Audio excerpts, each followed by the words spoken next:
If it were up to me, I would not let someone like you to serve tables. The cry rippled throughout the lunch gathering. The waitress froze. Everyone's gaze was drawn to her face, which bore a deep scar. Nobody protected her. Nobody said a thing. But then, a teenage lad dressed in a military academy outfit stood up. His face was severe, and his hands were tightly gripped at his sides. What are your thoughts on how she was treated? If you think it's wrong, put just below. Laura Mendez had mastered the technique of carrying 5 plates along her arms throughout her 15-year tenure as a server at Carlisle's diner. Despite the discomfort in her right knee, she continued to move efficiently at 45. In addition to the scar that extended from her left ear to her cheekbone, she had another military keepsake. Laura worked as a medical worker in Iraq from 2005 to 2009, carrying wounded soldiers to safety before serving platters of home-style meatloaf and limitless coffee. The diner employment came after her medical discharge, marking a shift from saving lives under gunfire to protecting people from starvation in a small Midwest town. The scar had been with her for 16 years. An insurgent's grenade had detonated near the medical transport where she was treating a wounded Marine, serving as a permanent reminder of that day. The shrapnel had nearly avoided her eye, but the harm had been done. 3 surgeries later, the scar remained, a jagged line that pulled slightly at the corner of her lips, giving her a permanent half-smile that did not necessarily match how she felt. Order up for table 7 and call Carlos from the kitchen. Laura slid 2 plates of his excellent chicken fried steak onto the counter and retrieved them with practiced skill. Thank you, Carlos. It smells great today. Secrets in the gravy, he smirked, without looking at her scar. Carlisle's workers had long stopped noticing it. To them, Laura was simply Laura, dependable, kind, and capable of soothing even the most difficult customers with her quiet dignity. The lunch rush was in full flow. The diner was filled with regulars and vacationers traveling through town. Most days had the same pleasant rhythm. Take orders, deliver meals, replenish beverages, and clear tables. Repeat. Laura discovered serenity and predictability after years of military upheaval. She was bringing sandwiches to a family of 4 when the bell above the door rang.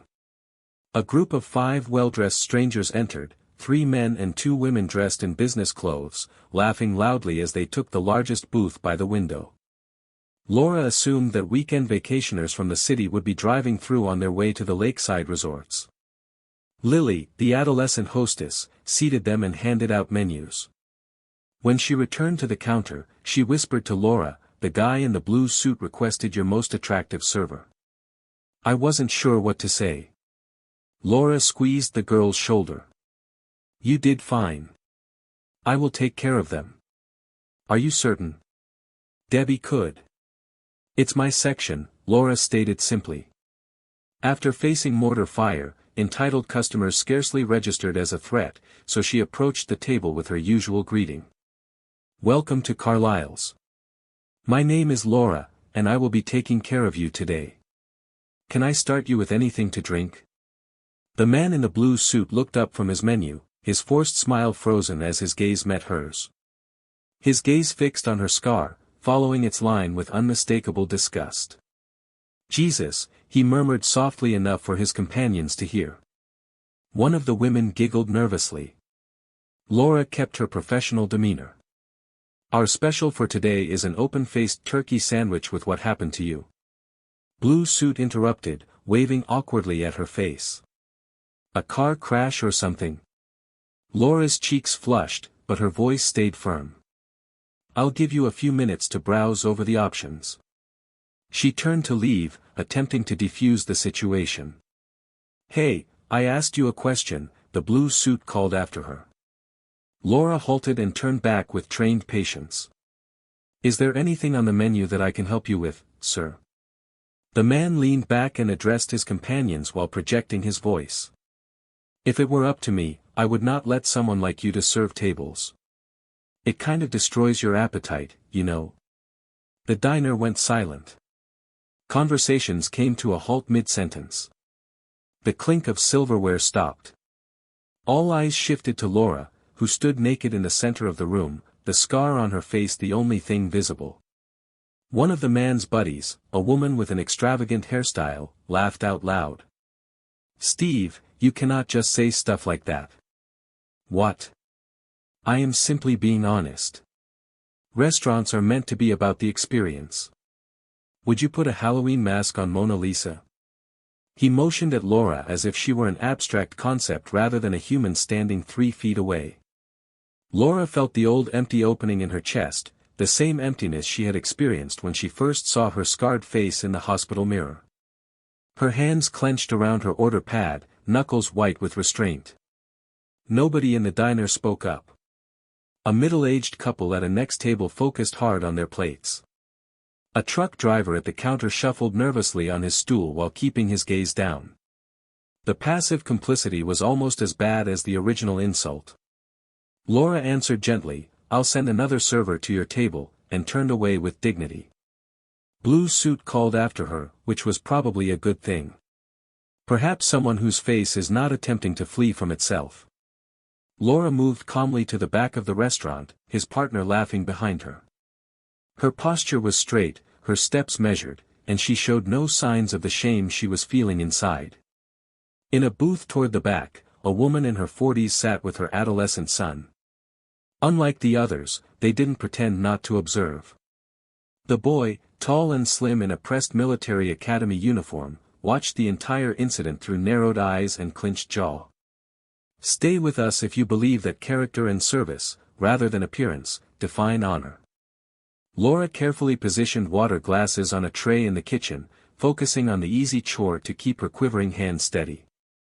She had created this strategy during her first deployment, when panic was imminent. Find something routine and tangible to focus on.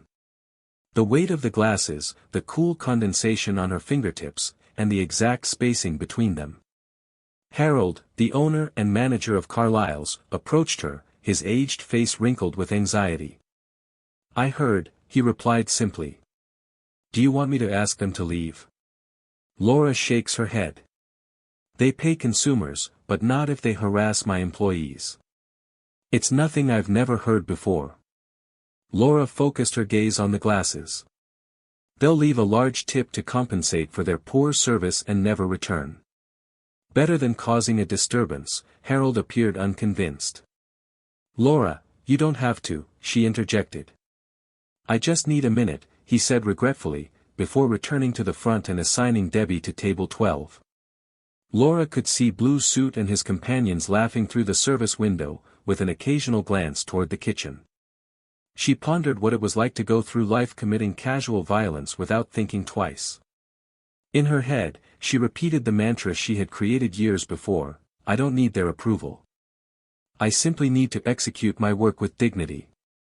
Carlos moved a plate over the counter towards her. "Your tuna, melt for table 3. His eyes carried a query he did not ask. Laura managed a faint smile as she recalled similar occurrences from the past. "I am fine." Carlos turned back to the grill, muttering, "That guy is a pendejo. My relative returned from Afghanistan with half his face charred. I know the bravest man." Laura delivered the tuna melt to table 3. A regular named Leonard who never commented on her attractiveness but always left Bible verses as tips. Today, she appreciated his simple thank you. "Ma'am," as she laid down his dish, life went on as usual outside the diner windows. Cars passed along Main Street. Pedestrians window shopped. A dog calmly waited outside the hardware store. The commonplace society that troops fought to safeguard, where people like Blue Suit could openly express their nastiness, without realizing the cost of that liberty. Laura could see the teenage kid in the military academy attire from her vantage point near the coffee station. He sat upright in his chair, his supper untouched. His attention was divided between the raucous crowd at table 12 and Laura herself. Unlike the questioning or pitying looks she typically got, his gaze was different. A focused intensity, as well as what appeared to be respect. The boy was probably 15 or 16, with short dark hair and the rangy frame of someone still developing into his height. His outfit was perfect, with every button buttoned and every crease sharp. The patch on his shoulder identified him as a cadet at the prestigious Riverside Military Academy, located 30 miles north of town. Blue Suit's voice increased again when Debbie delivered their meal. "Oh, much better. A server whose face matches her overall appearance." His pals laughed on cue. A middle-aged man in a business suit at a nearby table nearly spoke something, but then checked his watch and resumed his dinner. A young woman typing on her laptop frowned without looking up. The collective quiet felt like a weight crushing down on the whole restaurant. "I guess the other one got that scar by living carelessly," Blue Suit said loudly enough to be heard. "Actions have repercussions, correct? That is what I always say." The cadet's knuckles turned white around his fork. His mother put a warning touch on his arm and murmured something Laura couldn't hear. Whatever she said, the youngster responded with a strong shake of his head. Laura continued her rounds, refilling coffee cups and cleaning plates with mechanical precision. When she approached the cadets' table to refill their water cups, the lad stared at her. "Excuse me, ma'am," he said, his tone bearing the meticulous courtesy of military training. "Could I ask you something?" His mother appeared humiliated. "Daniel, we discussed this." Laura's guard up automatically, but she nodded. "Of course, my instructor claimed that scars convey stories. Can I inquire what yours says?" The question caught her off surprise, not because it was straightforward, but because it expressed respect. There was no pity in his gaze, no sick curiosity, only real attention. "Iraq," she said simply. 2007, medical evacuation under fire. Daniel nodded solemnly. "Thank you for your service, ma'am." His mother's attitude transformed from shame to one of pride. "I apologize if that was overly personal," she said. "He hopes to attend West Point after graduation." Laura told her that everything was okay, and she was startled to discover that it actually was. It's wonderful to be asked directly rather than simply gazed at. As she turned to go, Blusut's voice echoed across the diner. "Hello, youngster. I'm taking notes on what happens when you go to battle. Better stick to video games. They do not leave any souvenirs on your face." Daniel's stance tensed, and his jaw clenched tightly. His mother whispered something quickly, but the boy's gaze was fixated on Blue Suit. His expression hardened into resolve. The guts to stand up does not always require fighting boots. It sometimes wears a cadet uniform. If you feel that expressing the truth about cruelty is important, please type yes below. The sound of a chair scratching across the floor broke through the cacophony of the restaurant. All eyes turned to see Daniel Clark standing, his lanky body capturing the room's attention. The brass buttons on his Riverside Military Academy uniform caught the light as he stood up straight. "Daniel," his mother yelled, "sit down," but the cadet was already taking cautious steps toward table 12. Blue Suit observed the approaching adolescent and smirked, encouraging his buddies. "Look who's coming to play hero," he exclaimed loudly. "What's on your mind, Junior Giajoe?"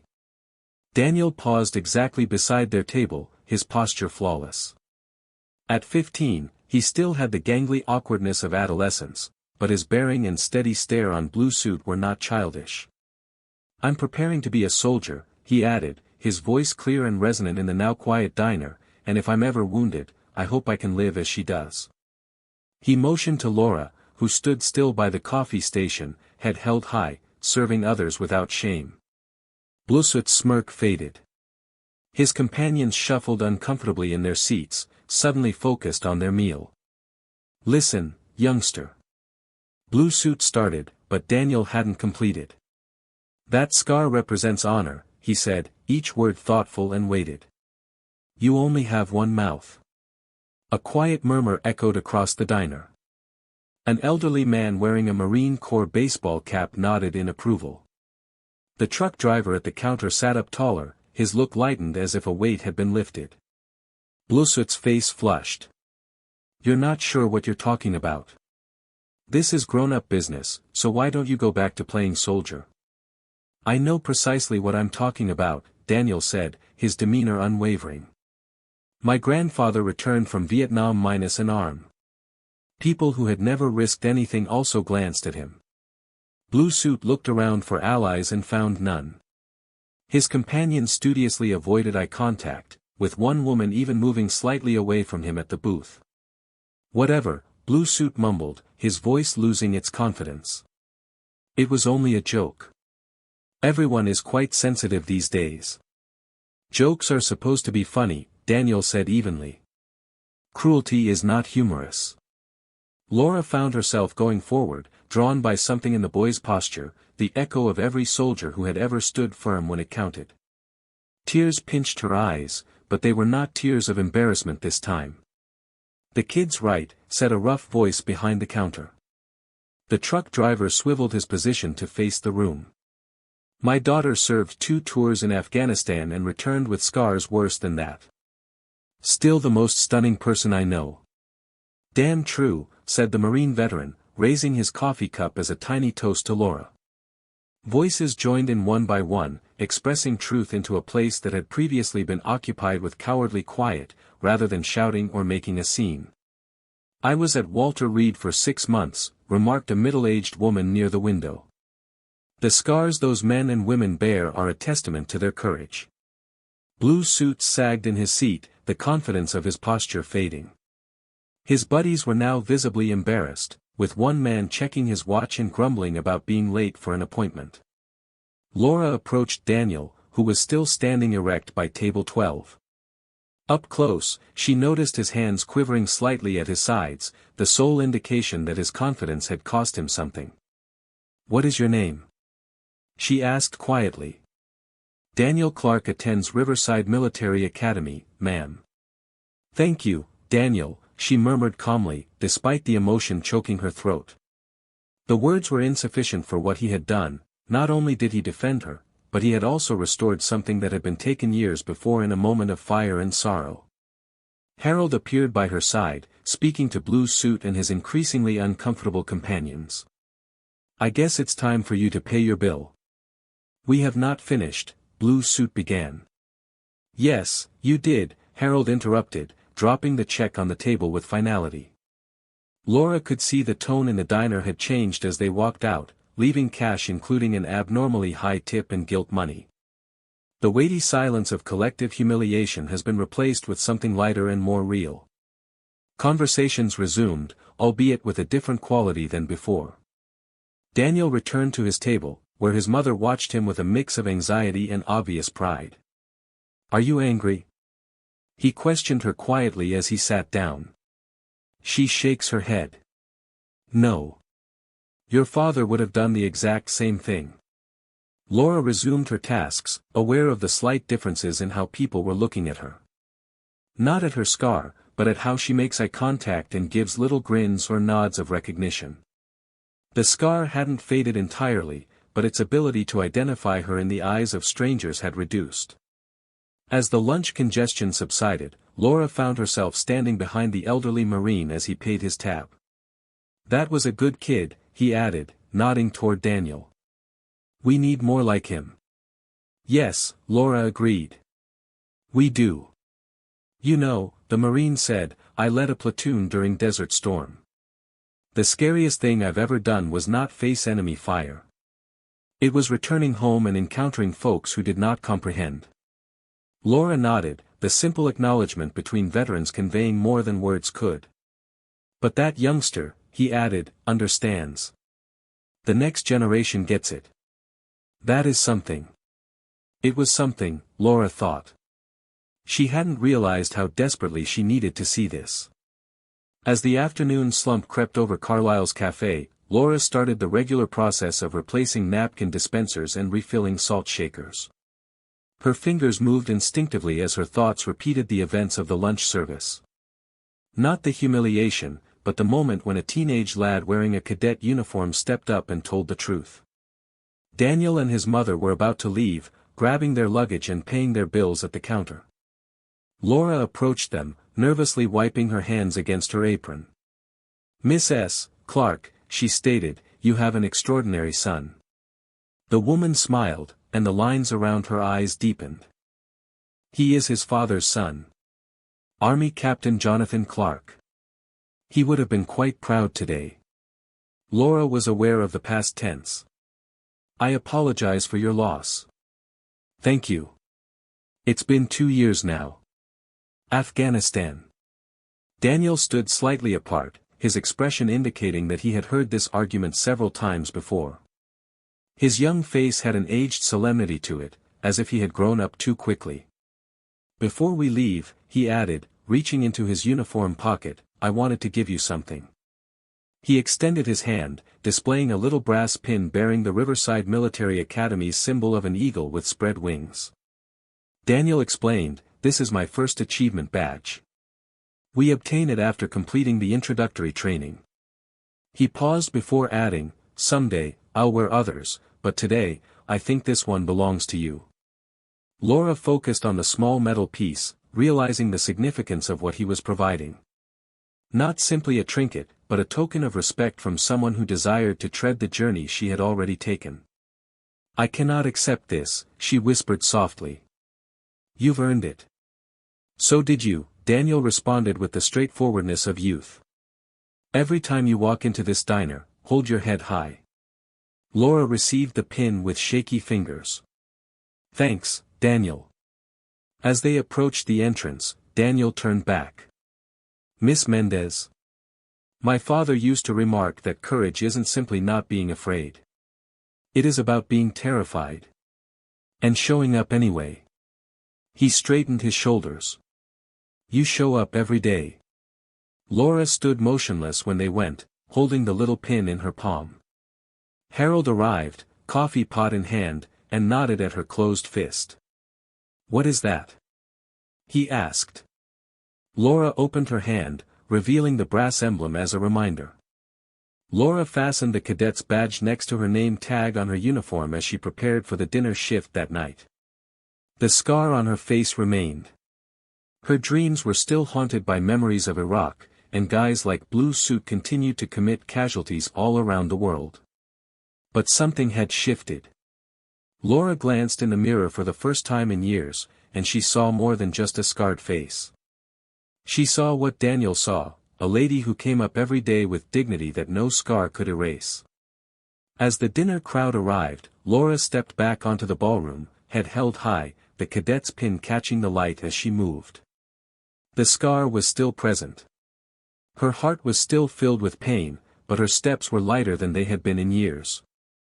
Medals cannot represent honor. It manifests itself in how we behave and how others address us.